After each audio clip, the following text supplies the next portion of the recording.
Pangalawang araw na ng finale week natin, magtatapos na nga tayo, wala pa rin si Negi. Eh ako talagang ayoko sa lahat naninira ng tao eh. Gusto ko pagkasasabihan ko sa harapan kami. Wala eh. Wala ka bang balita sa kanya? Nagtrabaho ba siya? O hindi kaya, mamaya, nakulong ba? Ano nangyari kay Hindi, wala. Sa trabaho baka wala. Baka yung kulong malamang.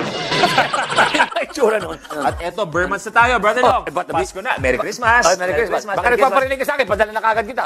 Ano ba? O ano meron? Ay, may bibigay ako sa'yo. Eh, alam ko sa bahay mo, masyado kang marami kang gamit doon.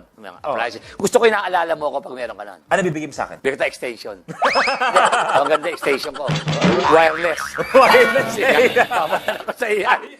Pero dahil Pasko na nga, Brother Long, paano ka mag-celebrate? Eh, seryoso naman tayo na seryoso. Siyempre, ako hindi muna ako alis ang bansa. Alam mo, masayang dito ka lang. Christmas, this coming Christmas. Yes. Tandaan niyo si Long, marangya kung mag-celebrate ng Pasko. Dahil actually, hindi biro ang yaman niyo. Sabi ko nga, siya ang kauna-unaan kung nagbo-bowling gamit nila keso de Huwag mo na bola. ipamalita. Nabanggit mo na naman yan. Ayoko talagang magyabang eh. Sa bahay, pag napasyal ka, patunayan nga, nagpalinis ako ng kisame. Sa sobrang taas ng kisame, kumuha pa ang astronaut eh. Pero paano nga lang, paano kayo mag-celebrate ng Hindi, Pasko? doon, siyempre, sa amin naman doon sa probinsya, sa Bulacan, talagang yung aming pag-celebrate doon, talagang pamilya. Tama. Ganun yan. Ganun Tapos, talaga. nagpapapila ako ng tao, namimigay ako. Alam mo Magkano naman, ba namimigay mo? 20-20 lang.